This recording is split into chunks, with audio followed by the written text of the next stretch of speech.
अगर कोई इंसान, कोई आदमी जेल में है और राजा उस पर बहुत खुश हो जाता है और राजा तेरे पर बहुत खुश हूं, तू मांग ले, क्या मांगता है? तो वो कैदी क्या मांगेगा? वो राजा से क्या मांगेगा? वो तो यही मांगेगा कि मेरे को इस कैद से रिहाई दे दो, मैं तो रिहाई चाहता हूं। वो दान दौलत भी नहीं मांगेगा, अच्छे अच्छे वस्त्र भी नहीं मांगेगा और खाने पीने की चीजें भी नहीं मांगेगा, क्योंकि अगर को उसको अच्छे अच्छे वस्त्र भी मिल जाते हैं और खाने पीने की चीजें भी मिल जाती हैं और दान दौलत भी मिल जाता है, तो जो घर में ऐश्वर्य है, जो घर में खुशी है, जो घर में आनंद है, वो चीज वहां जेल में नहीं मिल सकती। इसलिए जो अपने घर में आनंद है, जो अपने घर में खुशियां हैं, वो तो जेल में नहीं हो सकती। तो इसलिए वो जो है राजा से यही मांगेगा कि मेरे को जेल से रिहाई कर दो, मेरे को यहां से कैद से रिहाई। गीता में भगवान कृष्ण जी ने लिखा है कि जो अच्छे कर्म करता है उसको सोने की हथकड़ी, और जो बुरे कर्म करता है उसको लोहे की हथकड़ी। है तो कैदी, हर जीव जो है ये कैदी है। स्थूल शरीर, सूक्ष्म शरीर और कारण शरीर, ये तीन शरीरों में कैदी है। इसलिए भगवान जी ने लिखा है कि अच्छे कर्म करने पर सोने की हथकड़ी और बुरे कर्म करने पर लोहे की हथकड़ी, क्योंकि है तो कैदी का कैदी।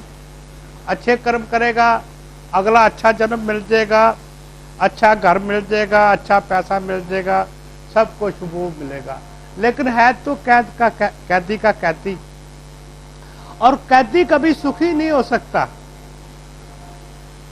अब कैद में जो है A क्लास जेल भी है, B भी है और C भी है, और A क्लास में सारी सहूलतें दी जाती हैं और B में भी कुछ दी जाती हैं। क्या वो फिर भी कैद से रिहाई चाहते हैं? वो कैद में नहीं रहना चाहते। जब उनको सब कुछ है, वहां फैसिलिटी है, हर एक की सहूलत है, तो क्यों नहीं रहना चाहते वो कैद में? वो अपने घर में आना चाहते हैं, अपने घर में ही उनको आनंद है। इसी तरह से जितनी भी जीवात्मा है ये सब कहती है, स्थूल शरीर, सूक्ष्म शरीर और कारण शरीर। तो जो भक्ति है, भक्ति इसीलिए की जाती है, भक्ति का मकसद ये है कि इस कैद से रिहाई मिले और मैं अपने घर में जाऊं। इसका घर जो है ये चित्तन है, और ये शरीर जो है, और जितना भी हम इन आंखों से देख रहे हैं, जो भी हम इस मन से विचार करते हैं, जो भी हम सोचते हैं, और जो भी हमारी इच्छाएं हैं, जो भी हमारी तृष्णाएं हैं, जो भी हमारी कामनाएं हैं, और जिस चीज को भी हम पाना चाहते हैं, वो सारे का सारा ही प्रकृति है। जितना जितना हम इन चीजों की तृष्णा करते हैं, कामना करते हैं, वासना में फंस जाते हैं, उतना उतना और कैद बढ़ती चली जाती है।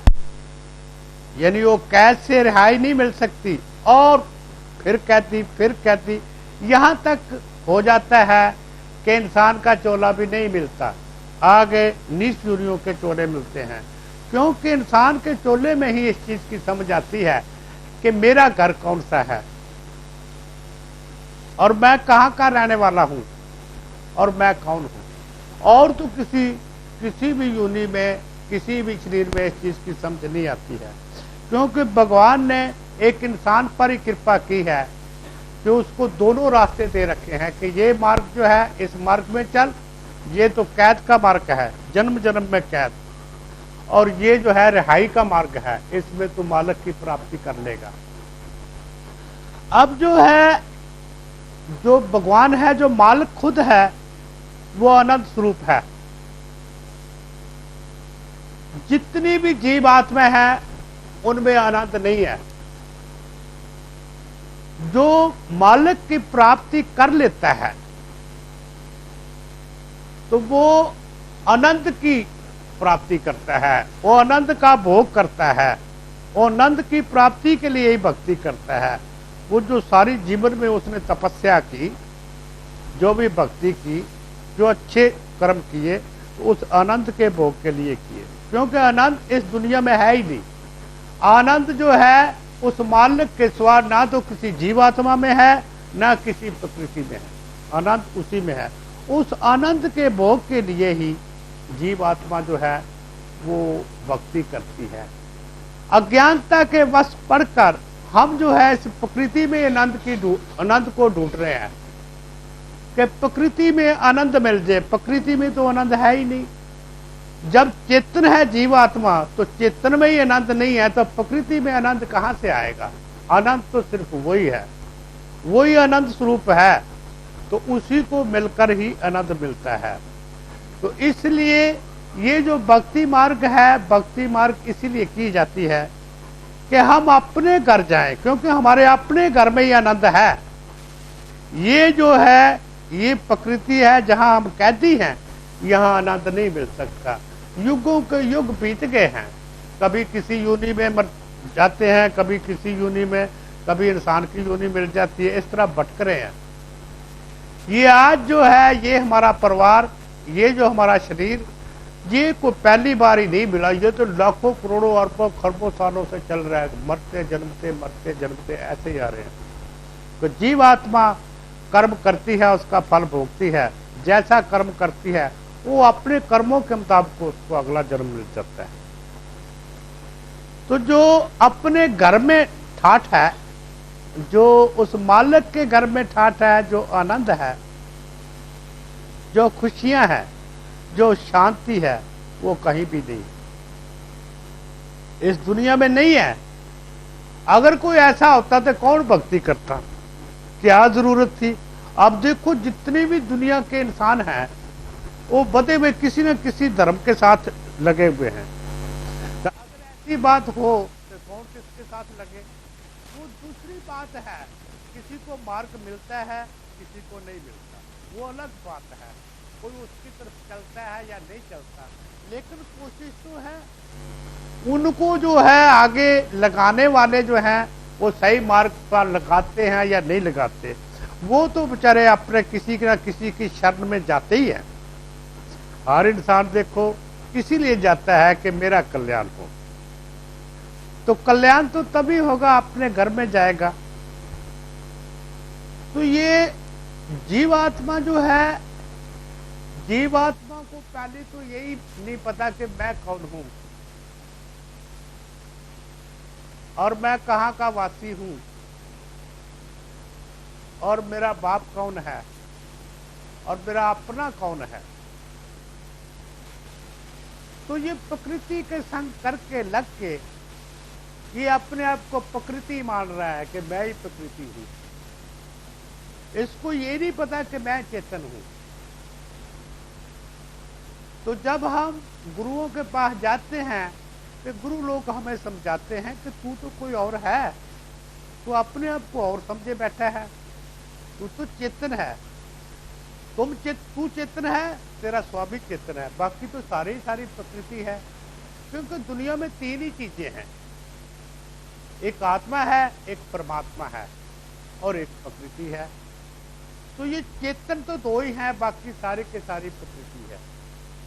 सब का सब जो है वो प्रकृति है। तो पहला तो यही नहीं पता कि मैं कौन हूं। तो जब तक यही नहीं पता कि मैं कौन हूं तो फिर वो करेगा भी क्या? तो ये जब हम गुरुओं के पास जाते हैं तो गुरु लोग हमारे को समझाते हैं कि देखो तुम कौन हो और तुम्हारा बाप कौन है, तुम्हारा रिश्तेदार कौन है, तुम्हारा घर कौन है, तुमने जाना कहाँ है, तुम रह कहाँ रहे हो। तो ये सब चीज उसको जब समझाते हैं तो जीवात्मा इस चीज को समझकर उस पर अभ्यास करती है। लगातार अभ्यास, जैसे जैसे अभ्यास करती चली जाती है वैसे वैसे उसके अंदर से ज्ञान पैदा होता है। जब अंदर से ज्ञान पैदा होता है तो उसको फिर समझ आती है कि मैं कौन हूं। तो इसलिए जो मानव का चोला मिला है कैसे रिहाई कर पाने के लिए मिला है, अपने घर जाने के लिए मिला है। ये इसलिए नहीं मिला कि कैद में फिर कैद, फिर कैदी, फिर कैदी, उस पिछले जन्म में कैदी, अब कैदी, फिर अगले से अगले, फिर यहाँ तक कि नहीं इंसान का चोला भी नहीं मिलता, इतनी इतनी नीच यूनियों में चले जाते हैं। तो इसलिए ज्ञान की प्राप्ति करना बहुत जरूरी है। अपने बारे में जानना पहले बहुत जरूरी है कि मैं कौन हूं, और प्रकृति के बारे में जानना भी बहुत जरूरी है कि ये क्या है, ये प्रकृति है और चेतन है।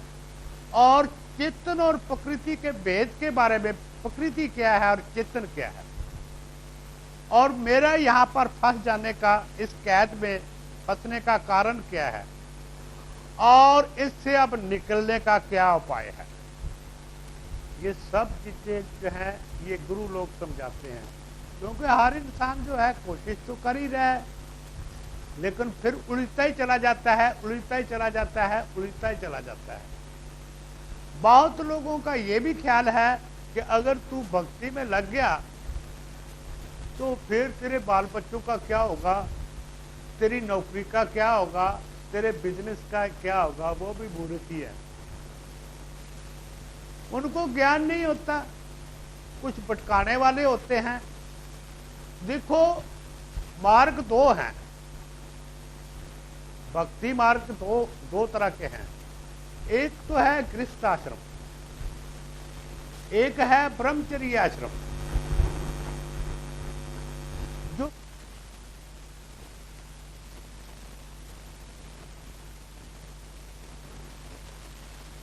शास्त्र पढ़ता है, आसन करता है, प्राणायाम करता है, शुरू से तैयारी करता है, और वो जो है वो ब्रह्मचर्य से चलता है। दूसरा होता है वो गृहस्थी से चलता है, वो गृहस्थ आश्रम में आता है, वो भी शास्त्र पढ़ता है, सब विद्या पढ़ता है, उसके बारे में जानता है, वो दोनों मार्ग में चलते हैं। जो गृहस्थ आश्रम है ये सबसे उत्तम है। ब्रह्मचर्य में, ब्रह्मचर्य अपनी जगह है, तो वो एक अलग है। ये नहीं है कि आजकल जितने ये साधु महात्मा हैं ये अपने घूम रहे हैं, मांग रहे हैं, कोई जंगलों में बैठे हैं, कोई क्या कर रहे हैं, कोई क्या कर रहे हैं। ये क्या करते हैं, मैं शुरू से इन साधु महात्मा में घूमा हूं, शुरू से मेरी आदत थी, छोटा ही था तो मैं कभी किसी महात्मा से कोई सवाल नहीं करता था। मैं सेवा भी करता था उनकी, सब कुछ करता था, पैसे से, तन से सेवा करता था, और मैं कभी कुछ नहीं पूछा था, ना कभी कुछ मांगा था, ना मेरे मन में कोई बात आई। मैं एक ही बात पूछा करता कि आप जो है ये महात्मा क्यों बने, घर गृहस्थी छोड़ के महात्मा क्यों बने। बस मैं एक ही सवाल पूछता था। कोई तो है घर में लड़ाई झगड़ा हो गया है तब छोड़ के भाग गया, बच्चे वहीं। कोई तो है वो घर गृहस्थी पालन नहीं कर सकता तब भाग गया। कोई है कामों में, ये महात्मा लोग बैठ जाते हैं, चर्च पीते हैं, वो आते, आओ भाई आओ भाई, उनको चर्च पिला देते, उनको चस्का पड़ जाता है। और चर्च पीने के बाद ना उनको एक चाय बड़ी अच्छी लगती है, बर्फी बड़ी अच्छी लगती है, मीठी मीठी चीजें अच्छी लगती हैं, वो पिलाते रहते। फिर उनको जब आदत पड़ जाती तो कहते हैं भाई हमारी कोई दुकान थोड़ी है, हमारा कोई बिजनेस थोड़ा है, तुम भी लाओ। वो बेचारे कहां से लाएं, फिर वो घर से चोरी करते, चोरी करके जैसे भी हो वो भी चर्च लाते। अब उनको चस्का पड़ गया पीने का, वो घर का काम नहीं करते। घर वाले कहते हैं भाई काम कर, वो तो सोचता मेरे को बर्फी मिले, मेरे को चाय मिले, को मीठी मीठी चीजें मिलती रहे, मैं खाता रहूं।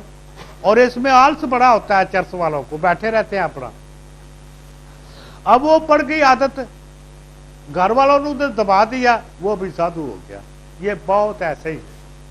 भगवान की प्राप्ति के लिए मेरे को एक भी साधु नहीं मिला। ये नहीं भी कहता कि है नहीं, होंगे वो, लेकिन मेरे को कोई नहीं मिला।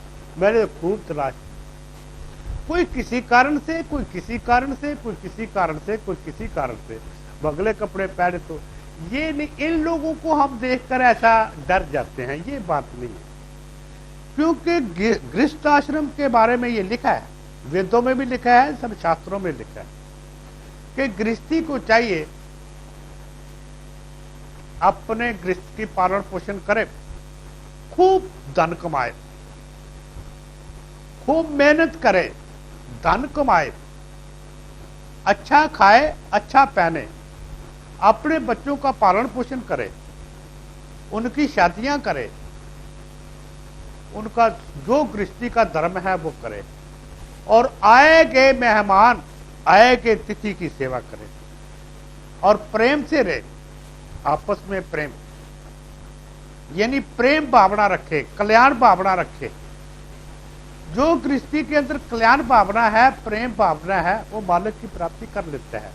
इसके अंदर स्वार्थ नहीं होना चाहिए।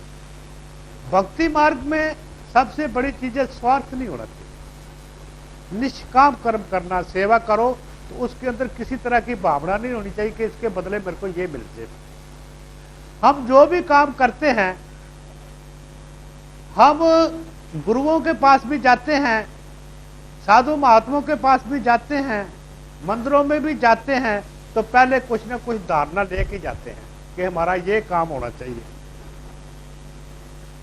2 रुपये वहां रखेंगे तो कहेंगे हे प्रभु 2 लाख तो मेरे को कम से कम दे ही देना। हम इतने स्वार्थी बन के जाते हैं, जो सिर झुकाते हैं तो हमारा स्वार्थ झुकता है। हम जो है अपने स्वार्थ की पूरी के लिए, क्योंकि अज्ञान है हमारे अंदर, तो ये कोई भक्ति नहीं है, इसको भक्ति नहीं कहते। निस्वार्थ, अपने अंदर कोई स्वार्थ ना हो किसी भी तरह। अब ये तो बताओ मेरे को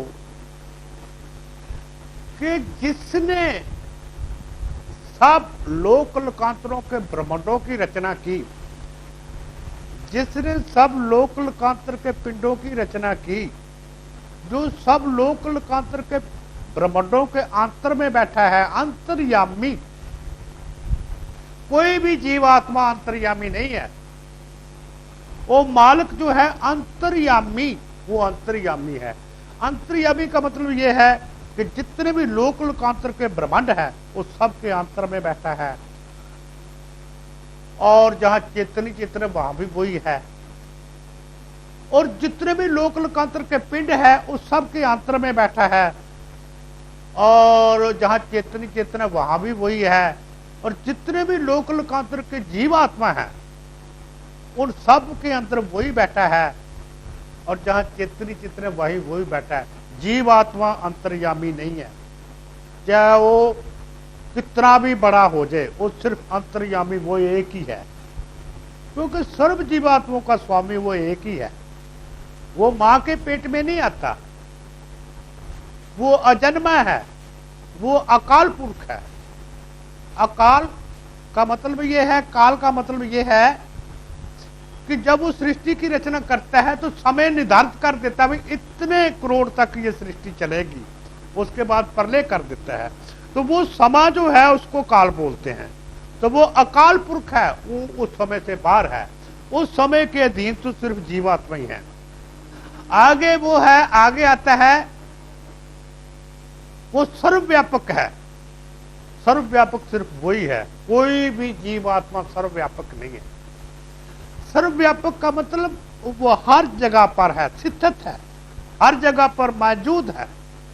सब लोक लोकांतर के ब्रह्मांडों के अंदर वो स्थित है, मौजूद है, हाजिर है, और सब लोक लोकांतर के पिंडों के अंदर वो हाजिर है, मौजूद है, और सब लोगों के जीवात्माओं के अंदर वो हाजिर है, मौजूद है, वही है।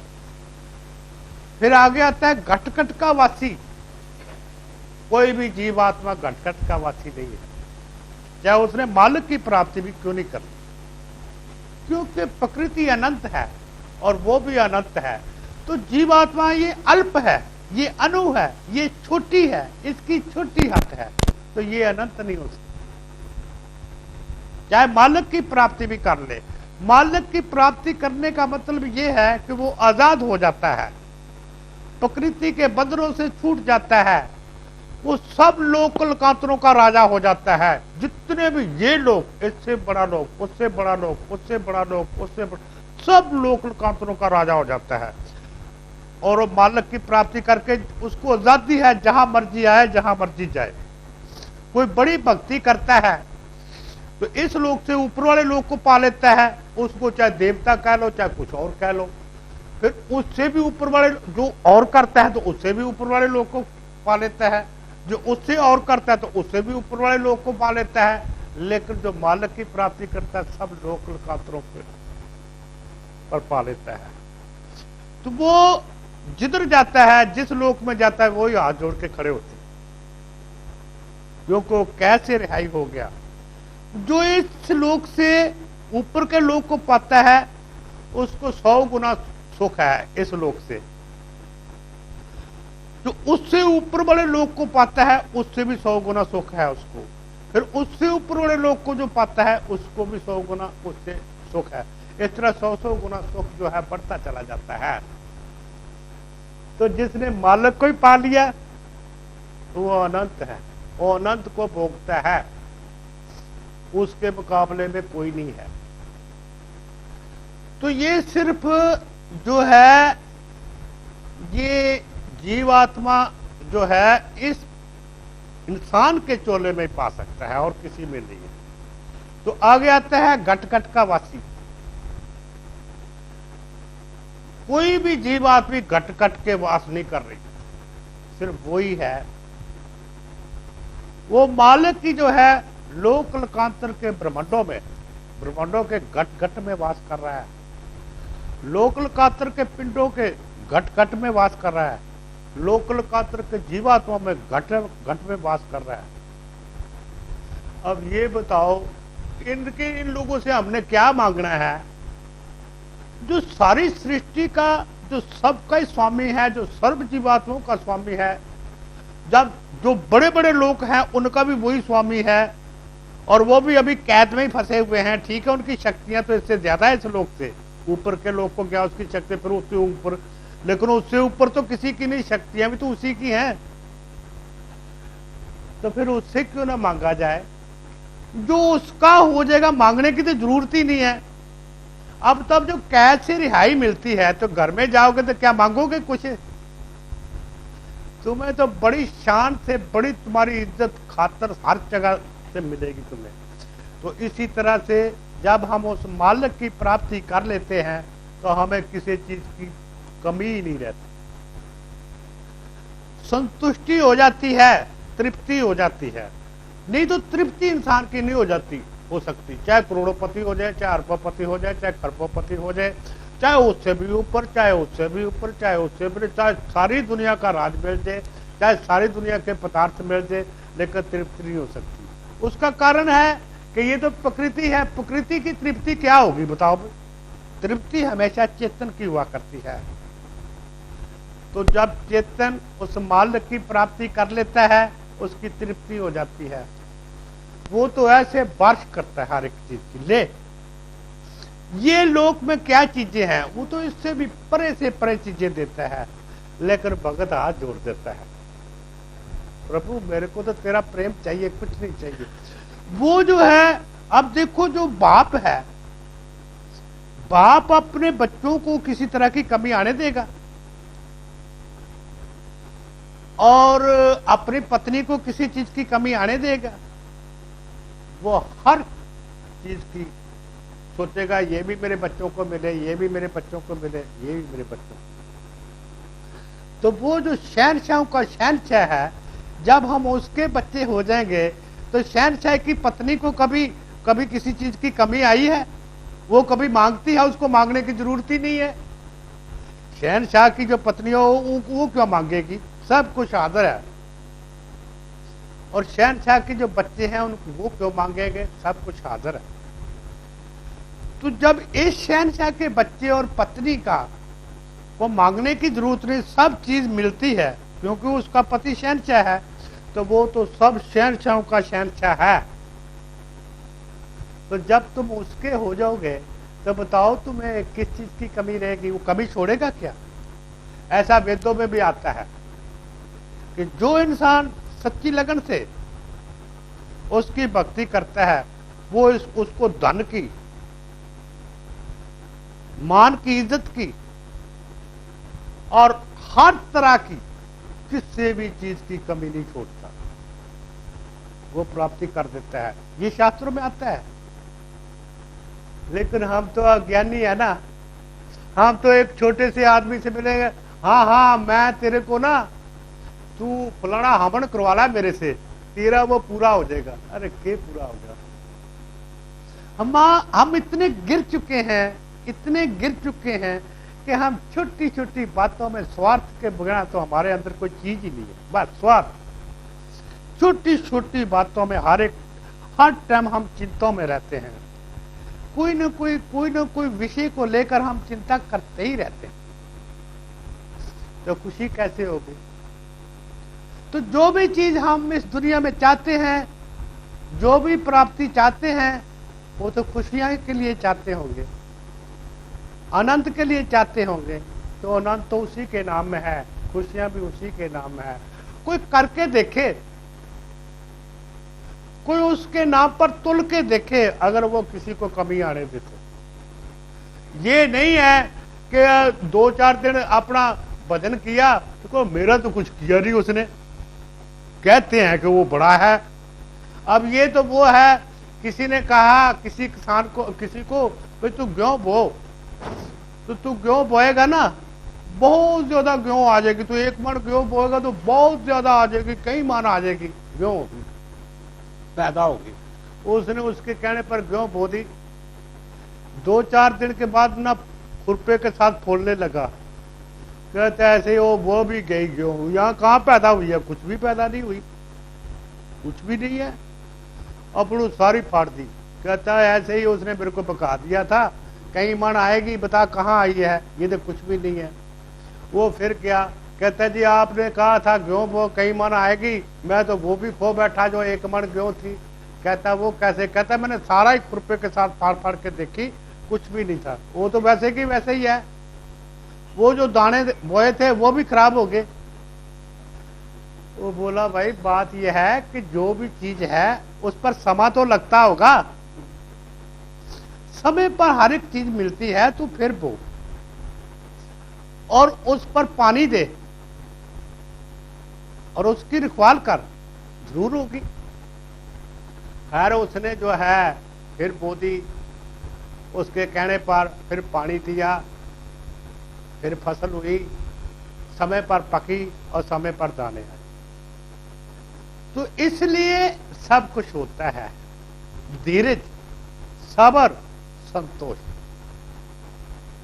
जो पहले ही ऐसा कर लिया, ले यहां तू ही खाम खाओ उसके नाम में, तो फिर दुकानें तो खोल रखी हैं लोगों ने, आ जा तेरे को मैं दूंगा, वो फटाई फट दे देते हैं। ऐसी बात इस लाइन में सब्र, संतोष, धीरज, धीरजवान ही इस लाइन में चल सकता है। क्योंकि उसका कारण ये है कि हम पिछले युगों के युग बीत गए हैं, पता नहीं कैसे कैसे कर्म करके आए हैं और भटक रहे हैं, और भटकते ही चले जाएंगे, भटकते ही चले जाएंगे, ऐसे भटकते ही चले जाएंगे। ये तो गुरु लोग जो हैं जब ज्ञान देते हैं और उस पर चलते हैं तब वो भटकना बंद होती है, नहीं तो हो ही नहीं सकती। तो वो जो है उसका कारण क्या है। प्रकृति के 3 गुण हैं, सात्विक, रजस और तमस। कईयों ने पीछे अच्छे कर्म किए हैं, कोई भक्ति की है, पुण्य कर्म किए हैं, अच्छे कर्म किए हैं, वो सात्विक वृत्ति के आदमी हैं। और कईयों ने कुछ अच्छे किए, कुछ बुरे किए, रले मिले, वो रजस के हैं, और कईयों ने बुरे किए हैं, वो तमस के हैं। तो जो भी इंसान इस टाइम है, कोई सात्विक वृत्ति का है, कोई रजस का है, कोई तमस का है। सात्विक वाले को टाइम थोड़ा लगता है, वो शुरू से मालिक की भक्ति में कल्याणकारी कर्म करता है, किसी की चुगली नहीं करता, किसी की निंदा नहीं करता, कोई स्वार्थ नहीं है, कोई लोभ नहीं है, कोई उसमें कोई ईर्ष्या नहीं है, कोई दुख नहीं है, कोई क्लेश नहीं है, वो सर्व जीवों का कल्याण चाहता है और मालिक की भक्ति करता है अच्छे मार्ग। रजस वाला है, कभी वो भक्ति में भी लगा रहता है तो कुछ हेरा फेरियां भी करता रहता है, रले मिले काम कर लेता है वो। तमस वाला जो है ये सबसे नीच है। तमस वाला हमेशा ही बुरे ही कर्म करेगा और बुरे कर्म करके अपने आप को दोषी नहीं ठहराएगा, दोषी भी दूसरे को ही ठहराएगा, कसूर भी दूसरे का ही निकालेगा। ये तमस वृत्ति वाला जो होता है, इसको अगला जन्म इंसान का नहीं मिलता, नीच योनियों में जाता है। अब संगत की, जिसको साथ संगत मिल गई, अच्छे सज्जनों की संगत मिल गई, महापुरुषों की संगत मिल गई, तो वो तमस वाला जो है कोशिश कर करके रजस में आएगा। रजस वाला है कोशिश करता करता सात्विक में आएगा। सात्विक वाला है कोशिश करके ब्रह्मलोक में पहुंचेगा। इस तरह ये है। इस तरह फिर कई लोग तो इसी जन्म में पा लेते हैं और कई लोगों को 2 जन्म लग जाते हैं, कईयों को 3, कईयों को 4, क्योंकि उनके पिछले जन्मों के जो कर्म है उन संस्कारों के हिसाब से है। अब कुछ भी जब हम बुरे कर्म करते हैं तो वो भी जमा होते हैं, तो जो अच्छे कर्म करते हैं वो भी जमा होते हैं, क्योंकि ये शरीर 3 है, स्थूल शरीर, सूक्ष्म शरीर, कारण शरीर, इसी में जीवात्मा कैद है। तो ये जो स्थूल शरीर है, जब इसकी मृत्यु होती है तो इसको जला देते हैं। सूक्ष्म शरीर में जितने भी कर्म है कई जन्मों के, वो जमा रहते हैं। तो जीवात्मा उस सूक्ष्म शरीर के साथ चली जाती है। तो भगवान जो है ये देखते हैं, वो मालिक जो है परमेश्वर, वो ये देखता है कि कौन से कर्मों को फल लग गया है। जिन कर्मों को फल लगा है उसके मुताबिक हमारे को ये शरीर मिला है। इस शरीर में दुख है, सुख है, ये हमारे अपने किए हुए कर्मों का फल है, क्योंकि जिन कर्मों को फल लगा था हमारे कर्मों को, उसके मुताबिक हमारे को शरीर मिला हुआ है। आप कई देखते हो वो मालिक की प्राप्ति भी कर लेते हैं, लेकिन उनको बड़े दुख भोगने पड़ते हैं। उसका कारण यह है कि वो कर्म तो उसी के हैं, तो उनको ज्ञान हो जाता है ये ठीक है, तेरे तो किए हुए कर्म है, ये तो भोगने पड़ेंगे। सिर्फ ये है कि वो शांति में रहते हैं, वो मालिक के नाम में चले जाते हैं, लग जाते हैं, तो हमारे तुम्हारे देखते हैं वह बेचारा बड़ा दुखी है, लेकिन वो दुखी नहीं होता, वो आनंद में ही रहता है।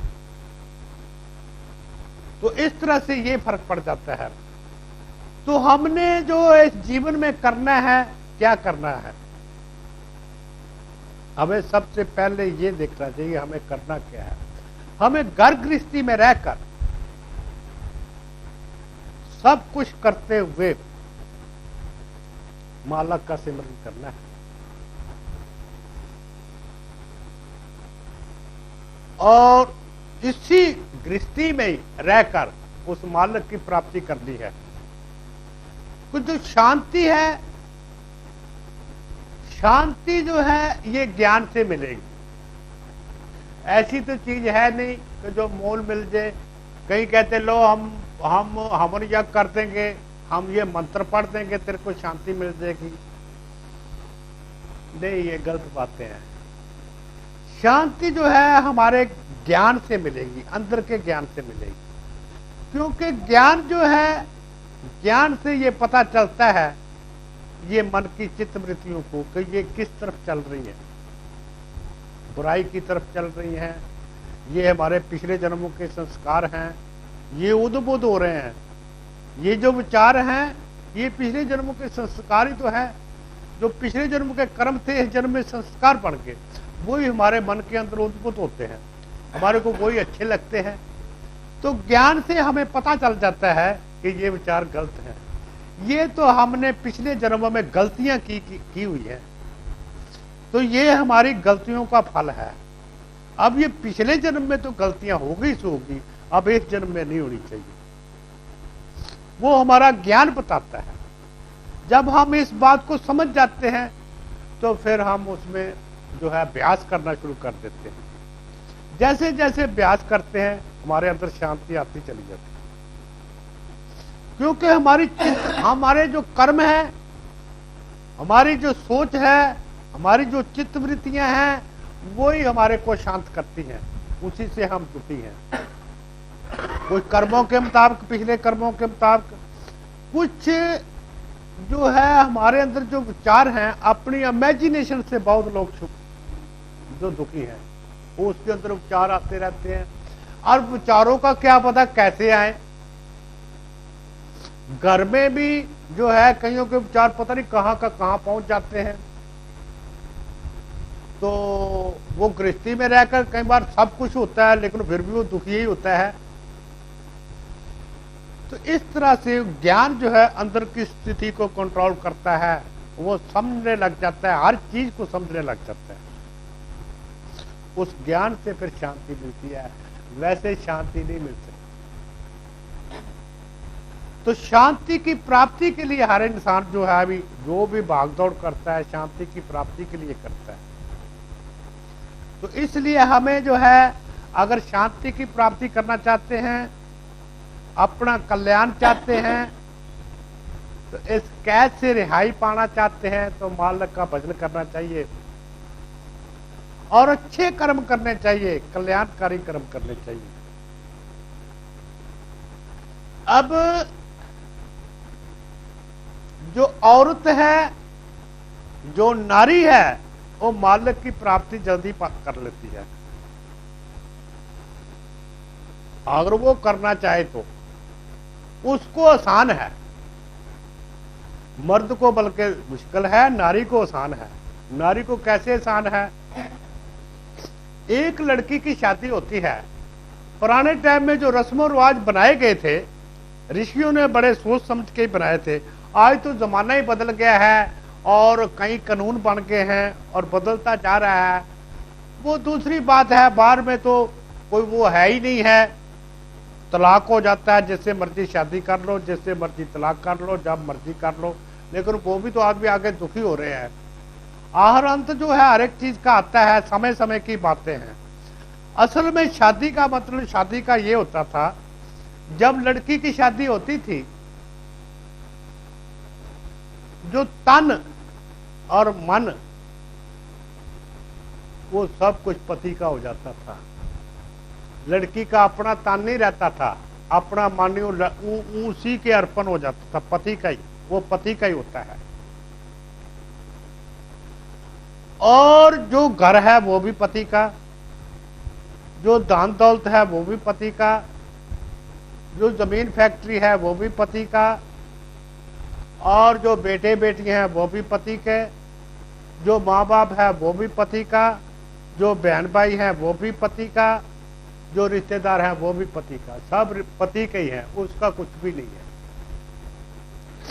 उसका तो सिर्फ एक पति पति है। देख लो, अब रस्मों रिवाज के मुताबिक तो शुरू में यही था, आजकल का तो मैं अलग बात है, यही था। अब पत्नी का क्या धर्म बनता था? पत्नी अपने पति से प्रेम करती, पति के माँ बाप से प्रेम करती, पति के बहन भाइयों से प्रेम करती, पति के परिवार से प्रेम करती, पति के रिश्तेदारों से प्रेम करती, सबसे प्रेम करती। वो उसके पास सिर्फ एक प्रेम ही प्रेम रह जाता है, वो प्रेम करती है और सब कुछ पति का है, उसके पास तो सिर्फ एक प्रेम है, वो प्रेम करती है। जैसे जैसे वो प्रेम करती है वैसे वैसे पति उसका खुश हो जाता है, उससे और प्रेम करता है और उसको किसी चीज की कमी नहीं आने देता। उसको हर चीज की वो करता है कि ये मेरी पत्नी बड़ी अच्छी है, बड़ी प्रेमन है, बड़ी सेवक है। तो इस तरह वो जो है सब कुछ उसी का, उसको सिर्फ प्रेम ही प्रेम चाहिए और कुछ नहीं चाहिए। आगे पति जाने, पति का काम जाने। इसी तरह जो इंसान है ये भी उस मालिक के अर्पण करना होता है हम लोगों ने। ये तन भी तेरा स्वामी, और ये मन भी तेरा, और मैं जीवात्मा भी तेरी। ये सब कुछ उसी के अर्पण करना होता है। जो जितने भी संत महात्मा हुए हैं उन्होंने उस मालिक को अपना पति माना और अपने आप को उसकी नारी माना, उसकी पत्नी माना।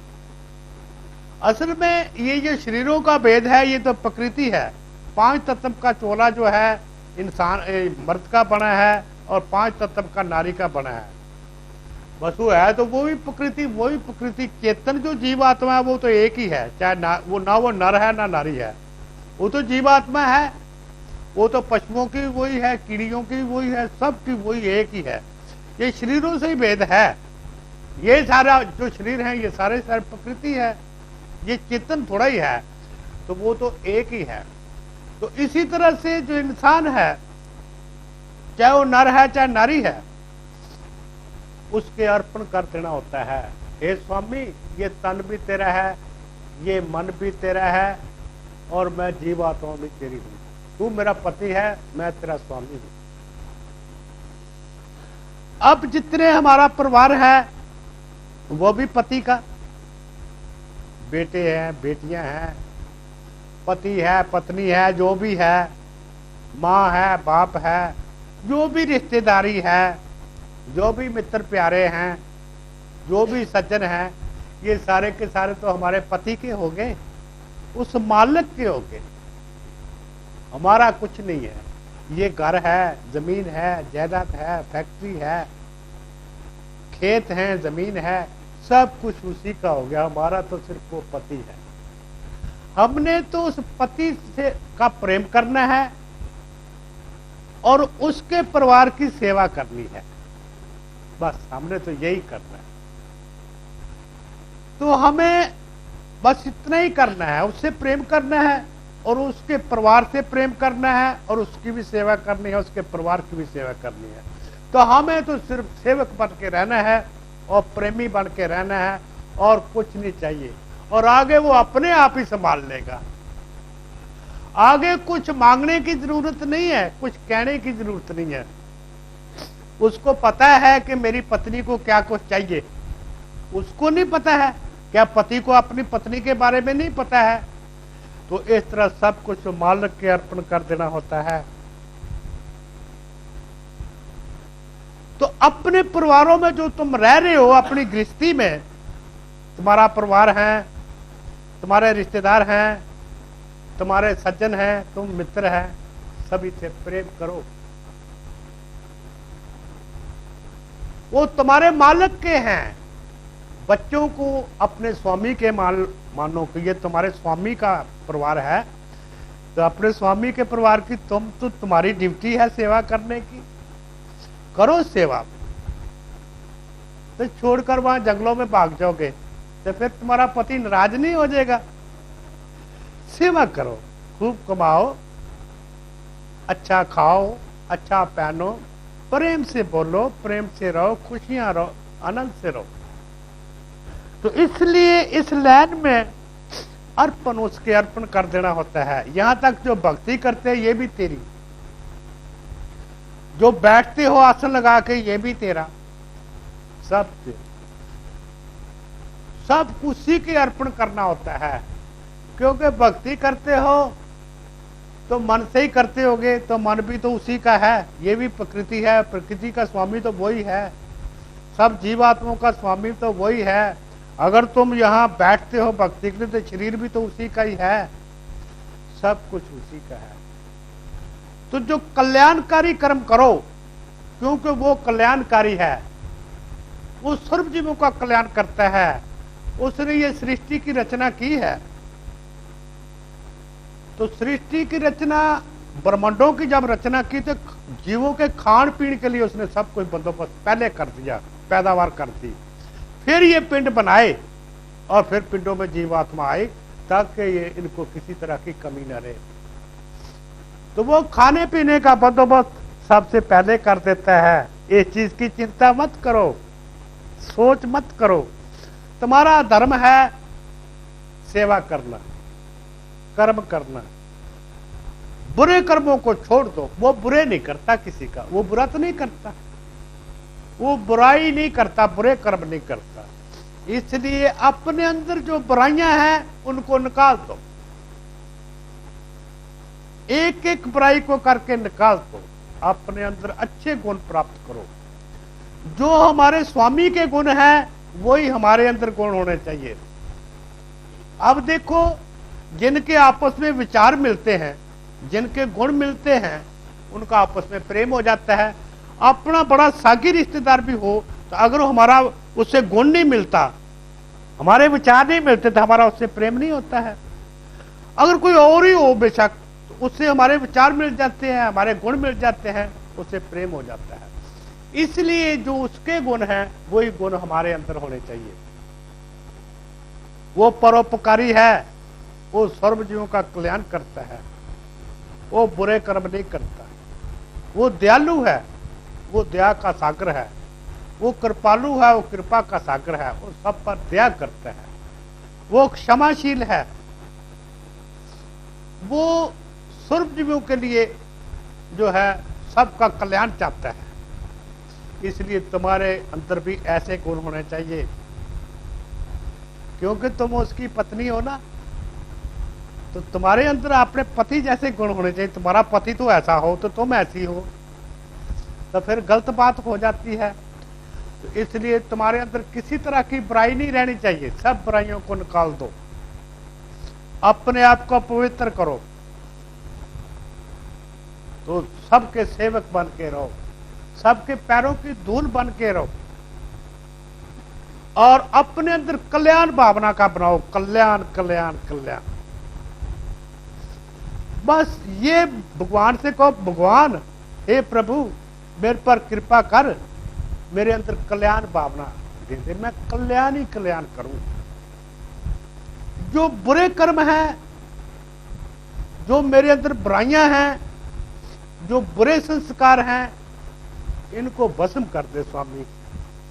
उसे ऐसी ऐसी दुआ मांगनी चाहिए कि स्वामी मेरे को कल्याणकारी, मेरे को कल्याण कल्याण, क्योंकि तुम्हारी भावना में ही सब कुछ है। जो तुम्हारा तुम भक्ति करते हो, या पूजा करते हो, या पाठ करते हो, या कहीं आते जाते हो, गुरु के पास जाते हो, या कुछ और, सब कुछ जो काम करना है तुम्हारी अंदर की भावना ने करना है। तुम्हारी भावना क्या है? तो अगर ऐसी वैसी भावना है तो वो तो फिर प्रकृति में डूब जाएगा, वो तो और भी कैद में, वो अपनी कैद की तैयारी कर रहा है। तो जिसके अंदर कल्याण भावना है वो इस कैद से रिहाई पा जाएगा, और कल्याण भावना जिसके अंदर नहीं है वो कैद की रिहाई, फिर कैद, अगले जन्म में फिर कैदी, और कैदी भी थर्ड क्लास से भी थर्ड क्लास। ये नहीं हो सकता इंसान के चोला भी ना मिले। इसलिए अपने आप को पवित्र बनाओ, अपने अंदर देखो, अपने अंदर जात मारो। दूसरों को मत देखो कि वो क्या है, वो क्या है। हमारी आदत है हमेशा दूसरों को ही देखते रहते हैं और दूसरों की बुराइयों को देखते रहते हैं। अगर हम ऐसा करते तो हम अपने अंदर तो जा ही नहीं सकते। तो हमें दूसरों को छोड़कर अपने आप को देखना है। जब हम अपने आप को देखेंगे तो दूसरों की बजाय पता हो सकता है हमारे अंदर बहुत ज्यादा बुराइयां हो। अब कमियां तो है ही हम सब में, क्योंकि पिछले जन्मों के जो कर्म किए हुए हैं, किसी में थोड़ी कमी है, किसी में ज्यादा कमी है। अभी मैंने प्रकृति के जो गुण सात्विक रजस और तमस बताया, तो गुणों के वो इसी के हिसाब से है। किसी में ज्यादा कमी है, तमस वाले में ज्यादा कमी है, रजस वाले में उससे कम, और सात्विक वाले में बहुत कम। तो इसलिए हमें अपने अंदर जात मारनी चाहिए और अपने जो है एक एक करके अपनी बुराइयों का अंदर से बुराइयों को निकालकर अपने अंदर कल्याण भावना करो। कल्याण भावना आने के बाद अगर मालिक तुम्हें किसी चीज की कमी छोड़ दो तो मैं यहां हाजिर नाजर हूं। तुम्हें किसी भी चीज की कमी नहीं आने देगा। तुम्हें खुशियां खुशियों से भर जाओगे। हर तुम्हारी तृष्णाएं, कामनाएं, वासनाएं सब पूरी कर देगा। और मैं इस चीज की गारंटी लेता हूं। लेकिन शर्त यह है, बातों बातों में नहीं है कि मैं तो कल्याण करता हूं, मेरी भावना कल्याण की है, ऐसे नहीं है। तुम्हारा अंतर गवाही देता हो, तुम्हारा अंतर गवाही देता हो, ये नहीं है कहने को और अंदर कुछ और। अंदर और बाहर से एक होना चाहिए। जो अंदर है वही वाणी में हो। ऐसी स्थिति जब तुम्हारी बन जाएगी, तुम तो जो तृष्णा करते हो, कामना करते हो, वासना करते हो, कितनी कर लोगे। किस चीज का विचार करो, तुम सोचते हो मेरे को ये चीज मिल जाए, तो वो पता नहीं क्या देना चाहता, तुम्हें क्या दे दे। तुम इतनी मांगोगे तो इतनी दे दे जो शांति नहीं है। तुम हैरान हो जाओगे कि ये क्या। फिर तुम्हें समझ आ जाएगी कि ओहो मैं तो मूर्ख हूं, क्योंकि हमारी लिमिट मांगने की है क्या। तो हमें पता भी क्या है हमने मांगना क्या है, हमें क्या पता है। एक छोटा बच्चा तो उसको क्या पता है मैंने क्या मांगना है। तो इसलिए इन सब चिंताओं को, सब सोचों को, सब कामनाओं को छोड़ दो। अपनी कल्याणकारी भावना बनाओ, तुम्हारा सब पूर्ति करेगा भगवान। अपने घर में प्रेम से रहो। आए गए अतिथि की सेवा करो, मेहमान की सेवा करो, बड़े चाव से, हृदय से। तो इसलिए जो औरत होती है, जो नारी होती है, वो अगर उसका पति भक्ति मार्ग में है तो वो उसका साथ देती है, तो आदि भक्ति की हकदार हो जाती है। वो आदि भक्ति ले जाती है और खुद भी भक्ति करे तो वो मालिक की प्राप्ति जल्दी पा लेती है। क्योंकि सेवा जो है ना, सेवा का फल बहुत उत्तम है। जो सच्ची आत्मा से सेवा करता है उसके अंतःकरण की शुद्धि होती है, उसका अंतःकरण पवित्र होता है। वो जो है उल्टे मार्ग को छोड़कर अच्छे मार्ग पर चलता है, वो शुद्ध हो जाता है, वो कल्याणकारी भावनाएं बन जाती हैं, वो कल्याणकारी मार्ग में चलता है। तो इसलिए सेवा का बड़ा उत्तम फल है। इसलिए मैं कहता हूं कि नारी जो है वो जल्दी पा लेती है। ऐसी बहुत कथाएं आती हैं जहां के नारी ने सेवा की, अपने पति की, उसने मालिक की प्राप्ति कर ली। जितने संत महात्मा हुए हैं उनकी नारियां जो हैं वो सेवक होती, जो भी उनके घर में आता है जाता है बड़े प्रसन्नता से, बड़ी खुशी से उसकी सेवा करती है और पति का हुक्म मानती हैं, उसके कंधे के साथ कंधा मिला के चलती हैं, उसमें कोई अड़चन नहीं डालती हैं। तो उनका भी नाम साथ ही चलता है, उनका भी साथ ही चलता है नाम। एक दिन मेरे पास आए थे, वो कोई बात थी, कोई नारी थी, वो अपने पति के खिलाफ थी, तो बातें चल पड़ी। तो मेरे से बातें होने लगी, तो मैंने कहा भाई मेरे को एक बात का जवाब दो। तो बाहर कौन मिला तुम्हें? कह जी माता जी मिली। फिर तुमने माता जी के क्या किया कि हमने पहुंच हुए फिर माता जी ने आशीर्वाद दिया। तो मैंने कहा फिर वो जो है माता जी कौन सी भक्ति करती है? भक्ति तो मैं ही करता हूं, संत मैं हूं, माता जी तो संतनी नहीं है। तुमने उसके पांव क्यों छुए? तुमने उसकी इज्जत क्यों की? मेरे लिए की होगी ना। इसलिए जब पति की इज्जत है तो पत्नी की भी इज्जत है। अगर पति को दुनिया मानती है तो पत्नी को भी मानेंगे। तो जो अगर पत्नी पति का विरोध करती है तो पति की इज्जत नहीं है तो पत्नी को कौन पूछेगा? वही किसी बात पर बात हुई थी, वो पत्नी विरोध करती थी अपने पति का, वो भक्ति मार्ग में उसका विरोध करती थी, उसके बारे में बात हुई थी। उसी के वो उसका भी पति था, एक उसका दिमाग था और थे एक दो, तो वो बात हुई। मैं देखो ये बात है, मार्ग जो है, जो पत्नी का जो है, वो पत्नी को तो पति का सेवक बन के रहना चाहिए। हमारी ये भक्ति मार्ग में आता है। इसलिए हमें जो है, अब पत्नियों के बारे में फिर मैं कहूंगा भी कौन कौन सी पत्नी तर गई, बताऊंगा मैं आपको। जो संत हुए हैं और उनकी पत्नियां कैसे तरी हैं, उन्होंने तो बेचारों सेवा ही की है, आए गए का पति के साथ, हाँ जी हाँ जी, और सेवा की, सेवा में पा गई।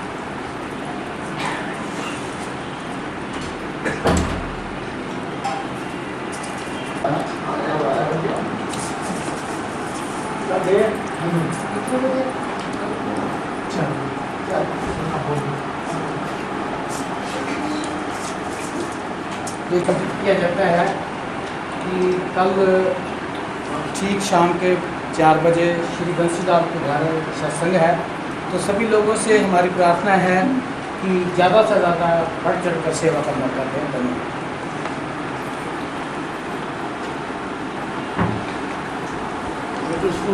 धन्यवाद।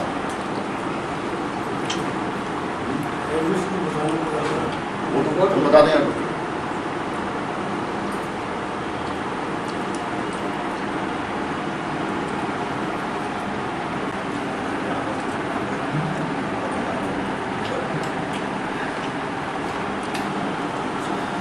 किसी के मन में कोई शंका और गुरु से पूछ सकता है, मतलब कोई बात या पटवारी जी से कुछ चीज़ का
अकेले तक कसम तक के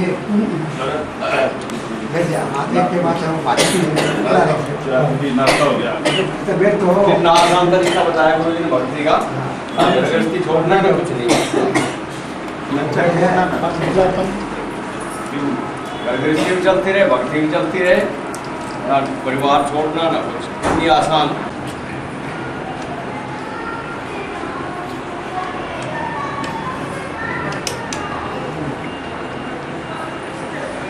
कैसे रिहाई के ऊपर जोर देते हैं। ये हुआ था कि वहाँ बिल्कुल पढ़ के 2 मिनट